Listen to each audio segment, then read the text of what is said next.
एक समय की बात है कि कबूतरों का एक दल आसमान में भोजन की तलाश में उड़ता हुआ जा रहा था।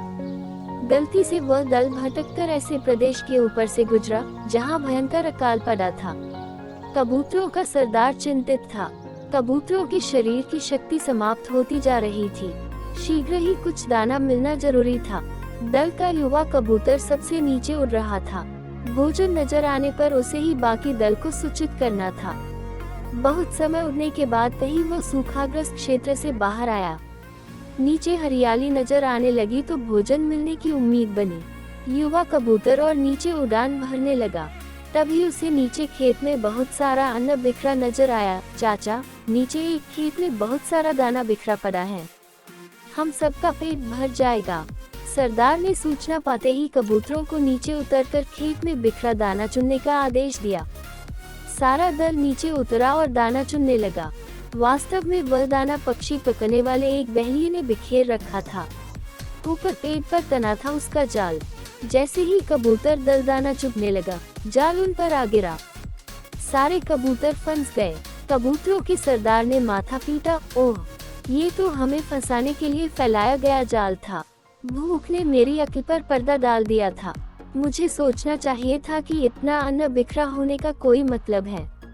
अब पछताए होत क्या जब चिड़िया चुग गई खेत। एक कबूतर रोने लगा, हम सब मारे जाएंगे। बाकी कबूतर तो हिम्मत हार बैठे थे, पर सरदार गहरी सोच में डूबा था। एकाएक उसने कहा, सुनो, जाल मजबूत है ये ठीक है, पर इसमें इतनी भी शक्ति नहीं कि एकता की शक्ति को हरा सके। हम अपनी सारी शक्ति को जोड़े तो मौत के मुंह में जाने से बच सकते हैं। युवा कबूतर फफड़ाया, चाचा, साफ साफ बताओ तुम क्या कहना चाहते हो। जाल ने हमें तोड़ रखा है, शक्ति कैसे जोड़े। सरदार बोला, तुम सब चोट से जाल को पकाओ, फिर जब मैं फू कहूँ तो एक साथ जोर लगा कर उड़ना। सबने ऐसा ही किया। तभी जाल बिछाने वाला बहेलिया आता नजर आया। जाल में कबूतर को फंसा देख उसकी आंखें चमकी। हाथ में पका डंडा उसने मजबूती से पका व जाल की ओर दौड़ा।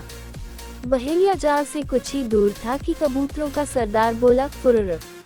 सारे कबूतर एक साथ जोर लगाकर उड़े तो पूरा जाल हवा में ऊपर उठा और सारे कबूतर जाल को लेकर ही उड़ने लगे। कबूतरों को जाल सहित उड़ते देखकर बहेलिया अवाक रह गया।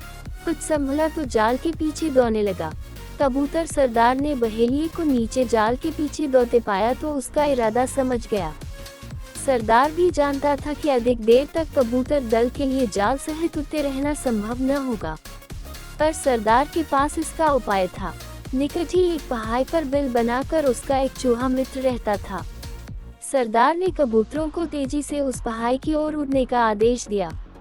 पहाड़ पर पहुंचते ही सरदार का संकेत पाकर जाल समेत कबूतर चूहे के बिल के निकट उतरे। सरदार ने मित्र चूहे को आवाज दी। सरदार ने संक्षेप में चूहे को सारी घटना बताई और जाल काटकर उन्हें आजाद करने के लिए कहा। कुछ ही देर में चूहे ने वह जाल काट दिया। सरदार ने अपने मित्र चूहे को धन्यवाद दिया और सारा कबूतर दल आकाश की ओर आजादी की उड़ान भरने लगा।